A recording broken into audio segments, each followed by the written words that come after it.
some try to force out game 5 but TNT the other DS especially in the second half. Yeah, they played really well tonight. Some of the shots they made were some amazing shots. Mikey Williams played well again tonight. The import was force. When they have everything clicking, they're a tough team. They're very difficult to beat.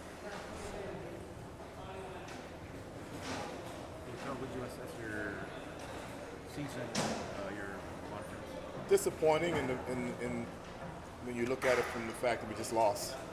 So you made it to the semifinals, but you couldn't get to the finals, so that's disappointing. Look at it the other way around. I mean, there's 8 teams that have been on vacation for a while, and we've been playing. So, like I told the players, be proud of what you accomplished.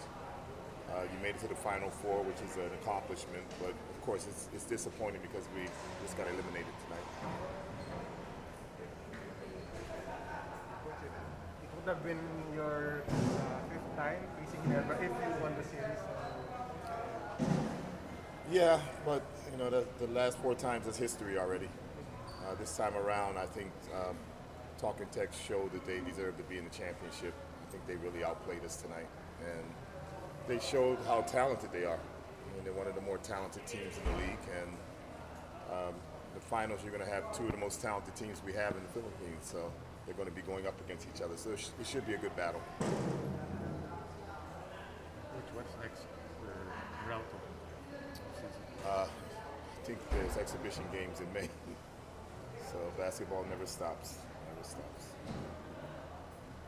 When do you plan to go back? Is there already plans to when you? No, I didn't talk to Paulo about any rescheduling of practice. We just got finished right now. It's been a long year, so certainly we'll give the players some time off. But we have to be back in time to be ready physically for the exhibition games. So I would think they'd probably take at least 4 weeks off before they start practicing again. Before we start practicing again. Coach, you talked about TNT and Ginebra being 2 of the most talented teams in the Philippines. Well, the reason why I say that is because I listen to you guys also. I've said this to you before. At the beginning of the year or the beginning of the conference, you guys always choose who you think is going to win. And normally, Tex, San Miguel, Ginebra, Magnolia, they're normally at the top. So as far as who you guys think will be successful this conference. So it just played out, I guess, the way, if you look at the talent of all the teams, it played out according to talent. I mean, I always look at these teams, I try to examine them, and I say, how many of these guys play for the national team? And then you can pretty much figure out which teams are the most talented teams in the league. So. Do you plan, Coach, to probably add some talent into your team? It would be nice, yeah. And that's not putting my players down. I love my players, and they work hard for me. They come to work every day, and they have good attitudes. But you saw what happened this year with Ginebra, right? I mean, they picked up Gray and Alonzo in the middle of the year, which is that's amazing. But that can help you win a championship. That's for sure. Coach, the draft is still in September, but any plans already or anyone in mind? I mean, not really specific player, but maybe specific skill set or. No, not really. I don't know who's going into the draft, and it's not like before where we could use the D League to be able to analyze the talent because there's been no D League. Hopefully they'll have one in between now and and September.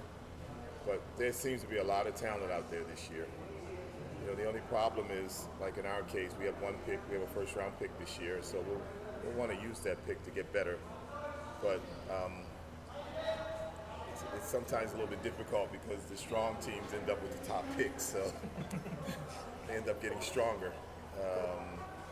And if you want to be successful in the league, like we don't want to come in last place to get the first pick because that wouldn't be good either. So you end up with maybe, I'm sure we'll probably be number 8 or number 9 or number 10 this year. So you end up with you're not going to get the most talented guy coming out in the draft because of that.